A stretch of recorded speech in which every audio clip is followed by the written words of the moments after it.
Esther, capítulo 4, 9 até o 17. Vocês encontraram? Quem encontrou, diga eu encontrei. Diz assim, a palavra do Senhor Deus, Atá. Olha que nome bacana, irmão, Atá. Gostei desse nome, Atá. Retornou e relatou a Esther tudo que Mardoqueu lhe tinha dito. Então ela o instruiu que dissesse o seguinte a Mardoqueu: todos os oficiais do rei e o povo das províncias do império sabe que existe somente uma lei para qualquer homem ou mulher que se aproxime do rei no palácio interno, sem por ele ser chamado, será morto, a não ser que o rei estenda o cetro de ouro para a pessoa e lhe poupe a vida. Eu não sou chamada à presença do rei há mais de 30 dias. Quantos dias, irmãos? 30 dias. Quando Mardoqueu recebeu a resposta de Esther, mandou dizer-lhe: não pense que pelo fato de estar no palácio do rei, você será a única entre os judeus que escapará. Pois se você ficar calada nesta hora, socorro e livramento surgirão de outra parte para os judeus. Mas você e sua família do seu pai morrerão. O que aconteceria com eles, irmão? Quem sabe se não foi para um momento como este que você chegou à posição de rainha? Então Esther mandou esta resposta a Mardoqueu: vá reunir todos os judeus que estão em Suzã e jejuem em meu favor, não comam, nem bebam durante 3 dias e 3 noites. Eu e as minhas criadas jejuaremos com você. Depois disso irei ao rei, ainda que seja contra a lei. Se eu tiver que morrer, morrerei. Sem convicção. Se eu tiver que morrer, morrerei. Se eu tiver que morrer, morrerei. Mardoqueu retirou-se e cumpriu-se todas as instruções de Esther. E o povo de Deus diz: amém. Fecha a sua Bíblia e me dê atenção. Eu prego para transformação de vidas. Diga graças a Deus por isso. Ainda que possa haver aí entusiasmo, emoção, empolgação envolvido, mas a minha palavra é para que Deus possa transformar as nossas vidas a cada culto. Amém? Amém. Para isso você precisa dar atenção e ter humildade para ouvir aquilo que Deus quer falar com você nesta manhã. Amém? O que lemos mostra o que foi parte da história dessa mulher chamada Esther. Como é que era o nome da mulher, irmãos? A mulher que foi criada pelo seu primo Mardoqueu e que, através de um concurso de beleza, se tornou rainha. A leitura que nós fizemos mostra o momento em que o povo judeu estava para ser destruído. Havia um plano arquitetado para matar todos os judeus. E esse plano foi arquitetado por um endemoniado chamado Amã. No entanto, quando você chegar na sua casa, eu espero que você faça isso, quando você chegar na sua casa, você vai ver que o plano foi frustrado. E o que era para ser uma destruição no meio do povo de Deus foi transformado numa grande vitória, já que o povo se sobressaiu sobre os seus inimigos. E o homem, se a gente usasse a expressão, né, o feitiço virou... Mas não tem feitiço não, só me diga, meu irmão. Tem que tomar cuidado com quem fala agora, que é grau, né? Mas o fato é que o homem que arquitetou a destruição, ele foi destruído. Preste atenção, ele foi enforcado na forca que ele mandou construir para enforcar o primo de Esther. A história desta mulher, eu vou chamar de uma história interessantíssima. Ela é muito interessante. Desde o seu início, quando ela entra para o concurso, até o momento que ela se coloca lá dentro do palácio, do início ao final, quando você ler a história, você vai concordar comigo que se trata de uma história muito interessante. Mostra a trajetória de alguém que tinha tudo para dar errado, mas deu certo. Tinha tudo para dar errado, mas deu certo. E, sobretudo, mostra alguém que viveu para cumprir um propósito de Deus. Quando você ler a história na sua casa, você vai ver que aquela mulher viveu para cumprir um propósito de Deus. E é sobre isso que eu quero falar nesta manhã. Quero falar sobre viver para cumprir um propósito maior, que é o propósito de viver. Eu não vou brincar mais com você. Viver para quê? Que é o propósito de quem? De Deus. Viver para cumprir um propósito. Você quer ver um propósito? Nossa, quer viver para cumprir um propósito maior? Quem quer, levanta a mão. Propósito maior, que é o propósito de Deus. Escute, para que isso aconteça, você não pode deixar que as circunstâncias definam aquilo que é o seu destino. Ei, olhe para mim. Quem quer viver para cumprir um propósito maior, não pode deixar que as circunstâncias definam o teu destino. Meus amados e meus queridos irmãos, Esther, ou Radassa, como também ela era chamada, ela foi cercada de circunstâncias adversas que facilmente poderiam ter definido o seu destino. E eu vou repetir, ela foi cercada de circunstâncias negativas e adversas que facilmente poderiam ter definido o seu destino. Ela era uma menina órfã.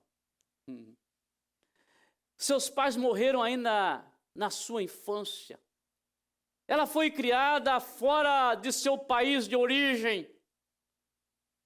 Certamente, claro que o texto não entra em detalhe, mas certamente teve uma infância conturbada.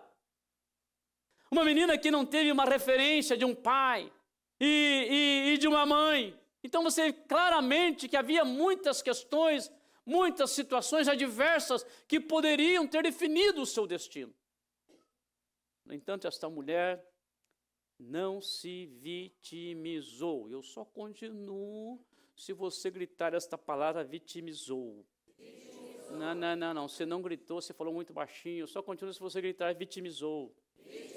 Esta mulher não se vitimizou. E não permitiu que as coisas negativas, escute, que fizeram parte da sua história, definisse aquilo que era o seu destino. Quando chega o momento de enfrentar aquele concurso para a escolha da rainha, você vê esta mulher enfrentando, sem ficar preso às agruras, ou às amarguras, ou às tristezas do passado. Meu amado, meu querido irmão, escute. A exemplo de Esther, nem tudo o que te acontecer será positivo. Ei, escute, a exemplo de Esther, nem tudo o que te acontecer ou aquilo que já te aconteceu foi positivo. A caminhada do ser humano está sujeito a situações desconfortáveis. Levanta a tua mão e diga, é verdade, pastor? Não. A caminhada do ser humano está sujeita a acontecimentos desconfortáveis. Muitas vezes, teve uma irmã que foi bem, falou, é verdade, pastor. Aqui, muitas vezes nos deparamos com situações as quais não gostaríamos de nos deparar. Por vezes as pessoas que deveriam estar conosco não estão. Por vezes aquelas pessoas que poderiam ser um apoio nas nossas vidas, escute, não podem nos apoiar. Mas o que não pode acontecer nas nossas vidas é a entrega ao vitimismo. O que é vitimismo? Segundo um dicionário, e claro que há outras fontes, mas eu li o que eu gostei, vitimismo. Também é conhecido como autopromoção, o comportamento de vítima. Você já viu gente que gosta de ser vítima? Quem já viu? Aqui na igreja não, diga não. Mas tem gente por aí, a definição. Escute, vitimismo também é conhecido como autopromoção, o comportamento de vítima. É um padrão psicológico em que a pessoa se vê constantemente como vítima de circunstâncias. E diz ainda eventos, ações de outras pessoas. Geralmente o vitimismo envolve culpar fatores externos por problemas pessoais, evitando a responsabilidade por suas próprias ações e escolhas. Diga eu entendi, por favor. E diga eu não vou me entregar ao vitimismo. Não, diga de novo, eu não vou me entregar ao vitimismo. Meu amado, meu querido irmão, incluindo aqueles que verão seu time perder nesta tarde, eu espero que ele perca e perca de goleada. Escute isso. O negativo, seja por fatalismo ou proposital, escute, você não pode permitir que isso defina o teu destino ou atrapalhe o projeto de Deus na sua vida. O que precisamos parar, escute, é de transferir responsabilidades. O que precisamos parar é de culpar os outros pelos nossos fracassos e pelas nossas frustrações. O que precisamos parar é de usar o negativo como desculpa para uma vida medíocre, uma vida de derrota. Talvez eu estou pregando aqui para pessoas, ou prego aí na transmissão. Quem sabe você é filho de pais divorciados? Pode ser, claro que pode ter acontecido com você. Quem sabe você veio de uma família desestruturada? Claro que pode ter sido o teu passado, ou o passado de alguém na nossa aqui presente.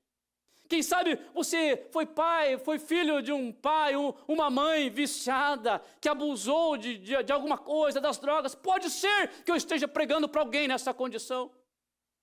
Quem sabe você não teve o afeto ou o carinho dos pais. Escute, pode haver desilusões? Claro que pode. Pode haver decepções? Claro que pode. Pode haver carências? Claro que pode. Pode haver traumas? Óbvio que pode acontecer. Pode haver incompreensões.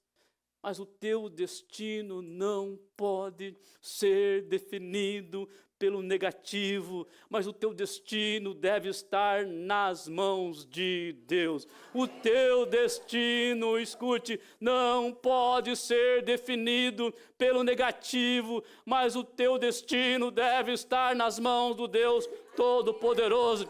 E este Deus Todo-Poderoso quer que você cumpra os seus propósitos. Escute, eu quero declarar para você um propósito muito maior do que aquilo que você possa imaginar. Então você pode ter sido vítima de coisa negativa, alguém fez mal para você, não deu do jeito que você queria, foi inconfortável, mas você deve levantar a tua mão e dizer: meu destino não está na mão de pessoas, mas o meu destino está nas mãos do Deus Todo-Poderoso. E se você crê, aplauda forte o nome dele. Quem entendeu a palavra até aqui, levanta a mão direita e diga: eu entendi. Tem coisa negativa, claro que eu tenho, já falei isso aqui. Se eu parar aqui, aqui está minha irmã, nós vamos recordar. Claro que não vamos fazer isso, coisa negativa das nossas vidas. Claro que pode ter acontecido.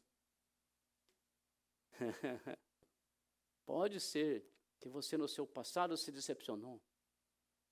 Alguém que você amou. Uma pessoa chegada. Quem sabe o pai, uma mãe. Quantas vezes nós nos deparamos com filhos que, por vezes, foram maltratados no seu passado. Claro que pode acontecer. Sim ou não, Daniel? Claro que pode acontecer. Um pai que espancou. Uma mãe que tratou mal. Mas não são essas coisas que definem o nosso destino. Aleluia. Esther passou por problemas complicados, difíceis, uma órfã, mas ela viveu para cumprir um propósito maior, um propósito extraordinário. O teu passado e as circunstâncias negativas não vão definir o teu destino. Aleluia. Você tem um Deus e quem vai definir o teu destino é Ele. Sempre que você aplaudir, aplauda forte, que é para Jesus. Quem entendeu a palavra até aqui, levanta a mão direita e diga: eu estou acordado e estou entendendo. Não. Acordado e entendendo. Diga: estou acordado e entendendo. E viver para cumprir um propósito maior. Quem quer viver para cumprir um propósito maior, levanta a mão direita e diga: eu quero. Isso se dá quando a disposição de receber seja a mesma de entregar. Ei, você cumpre um propósito quando a tua disposição para receber é a mesma para entregar. Meus amados e meus queridos irmãos, O capítulo 2 conta como foi a escolha da rainha. Eu estava lendo o texto, pensando, ontem estava aqui, aliás, comecei a preparar essa mensagem já no começo da semana, e pensando que aqui na igreja, eu não sei como é que seria a escolha do rei, né? Porque as mulheres estão todas aqui muito bonitas. Os irmãos, tua esposa é linda, diga. Não, só os irmãos, esposa linda. Você vê, irmão? Escute, a escolha foi um processo, escute, foi um processo que durou meses, 12 meses. Havia muitas jovens, está vendo como o rei ia ter problema se fosse a New Life? Havia muitas jovens que eram candidatas. Literalmente foi um concurso de beleza. Escute, a mais bonita é que ganharia a posição. Eu teria pelo menos 4 candidatas lá, com certeza, que ganhariam. 4 mulheres da minha vida, não tenha dúvida. Escute, Esther estava assessorada pelo seu primo, e depois, na sequência, ela também foi assessorada pelo encarregado do rei, um homem chamado Hegai. E ela, como as demais candidatas, teve que submeter as regras e critérios. Não é assim de qualquer jeito. Havia regras e critérios. O rei queria uma esposa. E depois você vai ler na história, para substituir uma esposa que se rebelou contra ele. E ele estipulou regras. A Bíblia, ela não menciona, eu tenho bastante cuidado, isso vale para os nossos pregadores aqui, bastante cuidado, para nunca pregar o que a Bíblia não diz. Mas eu quero crer que houve muita empolgação. Escute, quero crer que houve muita empolgação naquela escolha. Escute, a posição a qual elas concorriam vinha acompanhada de privilégios. Já pensou ser uma rainha de um reino próspero? Então havia privilégios. Para quem ganhasse, certamente desfrutaria, Lele, daquilo que eram as regalias de ser uma rainha. Os mimos de uma rainha. Os mimos. Então, escute, houve muito empenho por parte de Esther. Houve um esforço para aquela conquista. E aí, escute, ela se esforçou, ela se empenhou, ela se submeteu aos critérios, ela chegou lá, ela conseguiu o seu lugar ao sol, ela foi no topo, ela alcançou o sucesso maior daquela época. E o que vemos na sequência, Esther estava lá desfrutando daquilo que ela conquistou. Até que, escute, olhe para mim, até que Deus lhe pede para entregar o que ela tinha conquistado. Isso se deu, claro, e a gente sabe, e eu não preciso dizer para você, não teve Deus falando diretamente, mas Deus conduziu ela através de circunstâncias para pedir para ela aquilo que ela tinha conquistado. E a história mostra que essa mulher se dispôs a arriscar a própria vida a fim de salvar um povo para cumprir um propósito de Deus. Vou repetir, essa mulher arriscou a sua própria vida para salvar um povo a fim de cumprir um propósito de Deus. Mas ela não perdeu sua posição. Mas ela colocou sua posição à disposição de Deus. Escute isso. Ela não perdeu sua posição. Diga comigo, ela não perdeu. Mais forte, ela não perdeu. Chacoalha a cabeça, diga, ela não perdeu. Não perdeu. Mas colocou à disposição de Deus. Porque muitas vezes a ação de Deus não é para tirar as coisas da tua mão, mas tirar do teu coração. E eu vou repetir, muitas vezes a ação de Deus não é para tirar as coisas das tuas mãos, mas é para tirar do teu coração. Meu amado e meu querido irmão, muitos, na hora de receber ou para receber, se empenham, empreendem uma grande busca, oram, fazem votos, prometem fidelidade, clamam a Deus. muitos demonstram uma grande fé para receber, para conquistar, mas não demonstram a mesma fé na hora de ofertar. E eu vou repetir, pela importância, muitos demonstram uma grande fé para receber, para conquistar, mas não demonstram a mesma fé para ofertar. O empenho da conquista nem sempre se dá na mesma proporção da dedicação a Deus depois de conquistado. O entusiasmo demonstrado quando se está buscando algo nem sempre é o mesmo depois que se encontra aquilo que se buscou. A obediência e fidelidade da busca nem sempre permanecem a mesma depois da bênção recebida. E enquanto eu estava lendo esse texto, me veio à mente Abraão, que também Deus, escute, permitiu, pediu o seu filho, e a ideia era, escute, tirar, não era tirar da mão, era tirar do coração. Meus irmãos, a sua atitude depois da conquista não deve ser diferente depois que você conquistar. Levanta a tua mão e diga, eu entendi. Foi assim com Esther, foi assim com Abraão, e deve ser assim com você.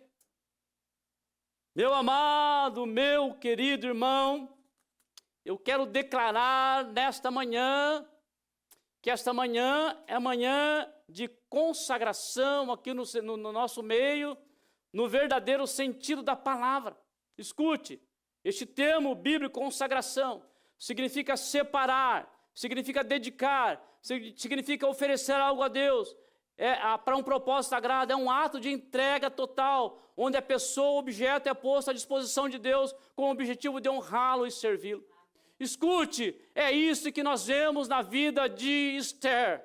Escute, ela recebeu, mas ela entendeu que ela recebeu era de Deus. E como ela era de Deus, ela colocou à disposição a Deus. Meu amado, meu querido irmão, escute, nesta manhã, você precisa consagrar a Deus aquilo que você é, aquilo que você tem, aquilo que você conquistou, escute. E se você entender esta palavra, escute, não tenha dúvida que vai acontecer com você o que Esther, ele não vai tirar da sua mão, vai tirar do teu coração, e você ficará com crédito para receber ainda muito mais. E se você entendeu esta palavra, dê um aplauso forte para o Senhor Jesus.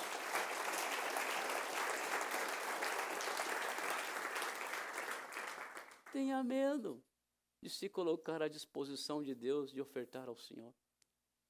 Vamos voltar lá para Esther.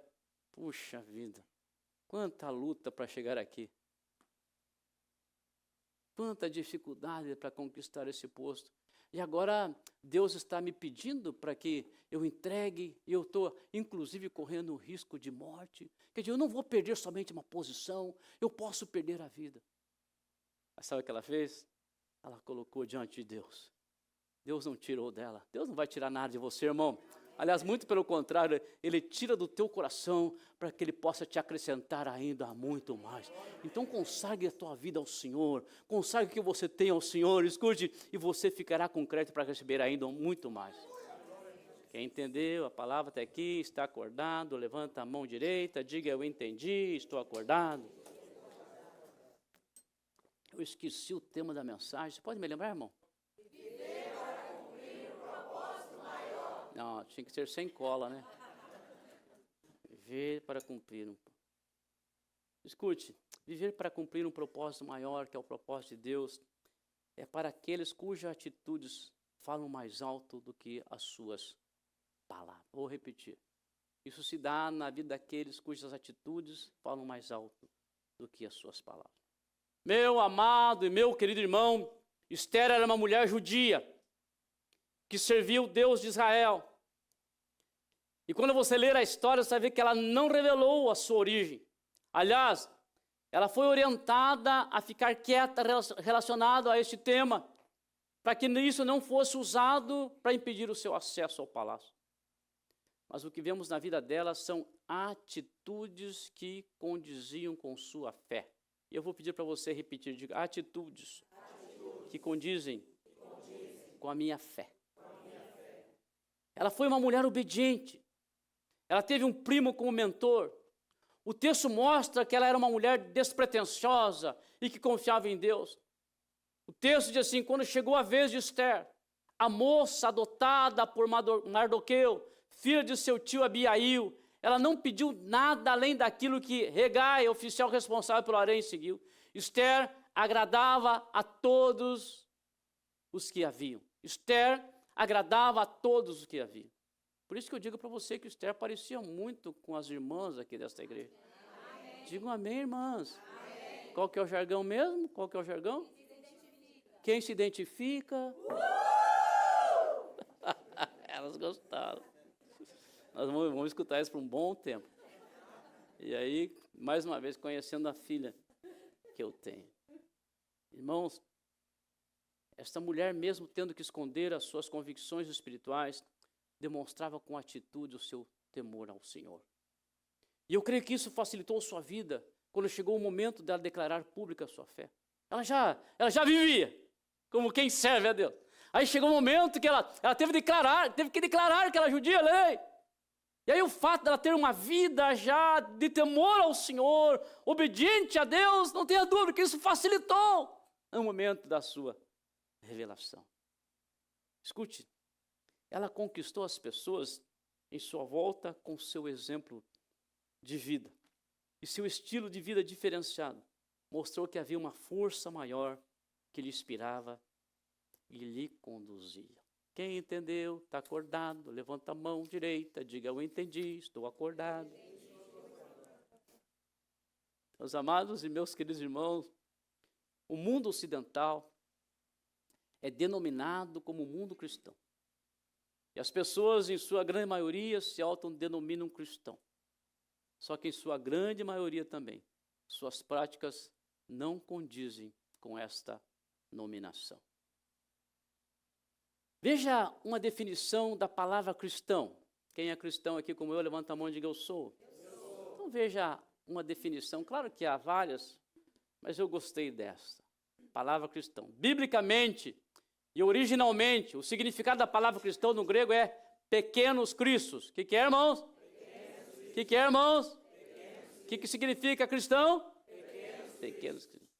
Dando o sentido de que o cristão deve ser uma cópia submissa de Cristo. A designação não está relacionada à religião de alguém. Não é a religião, escute, não é a religião. Mas sim a identidade que essa pessoa tem como pessoa de Cristo. Meus irmãos, a igreja do Senhor Jesus em nossos dias precisa, de forma urgente, mostrar com atitude aquilo que são suas convicções. Eu vou repetir para você levantar a mão e dizer, eu concordo, pastor. A igreja do Senhor Jesus de nossos dias precisa, de forma urgente, mostrar com atitude aquilo que são as suas convicções. Nossa, vamos ficar até meio dia aqui repetindo. A igreja do Senhor Jesus de nossos dias precisa urgentemente mostrar com atitude as suas convicções. Escute isso, irmão, preste atenção. Não se trata de apenas pregar com palavras. Não se trata de apenas carregar uma cruz no peito ou um crucifixo. Não se trata de apenas ter um adesivo de um peixinho no seu carro. Não se trata de apenas fazer propaganda do nome de uma igreja ou de uma denominação. Não se trata de somente dizer que é crente. Não se trata de somente carregar uma Bíblia, mas se trata de demonstrar cristianismo com o teu estilo ou com o nosso estilo de vida. Se trata de demonstrar cristianismo com os nossos hábitos, com as ações, com as nossas ações, com as nossas atitudes. Se trata de demonstrar cristianismo na forma que nós tratamos as demais pessoas. Escute, se trata de mostrar cristianismo com o nosso caráter, que é aperfeiçoado através de Cristo. E se você entendeu, diga eu entendi. Aí, irmãos, isso se dá nas mais diversas esferas e nas mais diversas áreas da nossa vida.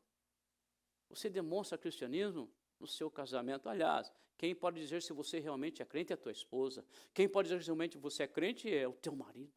Você demonstra cristianismo no relacionamento com os teus filhos. O teu filho e a tua filha é um excelente testemunho. E se a gente quer saber se você é crente ou não, pergunte para o filho e para a filha e vai dizer se é ou não. Se trata de você demonstrar cristianismo no relacionamento com os pais. Ei, meninada aqui, ei, jovens e adolescentes, cristianismo você demonstra na forma que você se relaciona com teu pai e com tua mãe. Se trata de demonstrar cristianismo na escola, se trata de demonstrar cristianismo na vida profissional, no namoro, nos negócios. Escute, irmão, escute isso, quero dizer para você nesta manhã, Deus honrou Esther, porque escute, ela demonstrou com as suas atitudes, e Deus vai honrar aquelas pessoas que vivem e demonstram o cristianismo com as suas ações. Deus vai te levantar, Deus vai te abençoar, porque você não vai ser um crente, água com açúcar, mais ou menos, mas você será um cristão verdadeiro e será honrado por Deus. E se você crê nesta palavra, aplauda forte o nome de Deus. Quem entendeu a palavra, até quem está acordado, levanta a mão direita, diga, diga, eu entendi, estou acordado. Eu quero terminar esta palavra, terminar, irmão, concluir, encerrar, partindo para o final. Só tem um grupinho aí que fala, né? O resto quase faz o sinal da cruz, fala, termina logo. Escute isso. Quero, para terminar, e é bem importante que você entenda agora o final da palavra. Quero terminar usando o palácio e a posição de rainha conquistada por Esther no sentido figurado. Ei, olha para mim. Você olhou o povo do louvor e perdeu a atenção da mensagem. Olha para mim. Quero usar palácio e a posição de rainha conquistada por Esther no sentido figurado, simbolizando conquistas e vitórias alcançadas aqui nessa dimensão. Lembrando que para viver para cumprir o propósito de Deus, ou para cumprir o propósito, ou para cumprir, viver para cumprir um propósito maior, ou para cumprir o propósito de Deus, escute, você, a exemplo de Esther, pode estar dentro do palácio, mas o palácio não pode estar dentro de você. Quem entendeu, diga eu entendi. Ou seja, escute, você pode conquistar, mas nada de soberba, nada de prepotência, nada de orgulho. Ainda usando o palácio e a posição dela, escute de forma figurada. Você pode desfrutar o que o palácio te oferece, mas não pode deixar que as ofertas do palácio se tornem mais importantes que os propósitos de Deus na sua vida. Então escute, independente daquilo que você conquistar, de onde você chegar, nada de trocar as regalias, as vaidades deste mundo pelo que é eterno. Ainda usando como Esther, o palácio e a conquista dela como de forma figurada. Você pode viver no palácio, mas escute, não fazer do palácio uma idolatria que tome o lugar de Deus na sua vida. Nada de trocar prioridades, nada de deixar que outras coisas ocupem o lugar de Deus no seu coração. Esse é o exemplo de Esther. Estava lá, mas não deixou que Deus ficasse em segundo lugar. Agora preste atenção, Esther foi a pessoa certa, no lugar certo, na hora certa, para o cumprimento dos propósitos de Deus. Ei, mulher, ela foi a mulher certa, na hora certa, no momento certo, no lugar certo para cumprir os propósitos de Deus. Irmãos, é isso que eu e você precisamos procurar, ser a pessoa certa. Nós temos que ser a pessoa certa, no lugar certo, para cumprir os propósitos de Deus. Quero orar nesta hora. Esther, irmãos, Esther, Esther.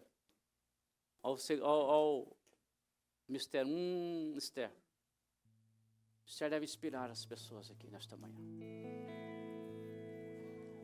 Eu não sei exatamente qual é a situação que você está. Eu não sei o que tem acontecido na tua vida, mas escute. Eu não sei o que aconteceu no teu passado. Eu não sei qual foi o tratamento. Escute que você recebeu o que você está recebendo, mas não importa. Você precisa viver para cumprir o propósito de Deus. E se fosse um americano pregando, você precisa viver para cumprir o propósito de Deus e that's it, my friend. Porque é isso que nós somos chamados para cumprir o propósito. E eu quero orar nesta manhã, por aquelas pessoas que querem se dispor, se colocar para cumprir um propósito espiritual. Irmão, escute, Deus não impede você de desfrutar as coisas que você conquistar. Você pode desfrutar. Deus não impede você de ter, de conquistar, de ter as coisas. Não existe impedimento de Deus. Mas tudo tem que reverter para a sua glória e para cumprir o seu propósito. Eu quero orar nesta manhã por aquelas pessoas que dizem, pastor, eu quero viver para cumprir um propósito de Deus. Independente das minhas circunstâncias, daquilo que está acontecendo, aconteceu ou vai acontecer, eu quero viver para cumprir um propósito. Se você foi tocado durante uma parte dessa mensagem, sai do seu lugar. Eu quero orar por você nesta manhã. Saia correndo se você foi tocado. Aquelas pessoas que estão aqui querem falar, eu quero. É comigo, pastor. Oh, aleluia.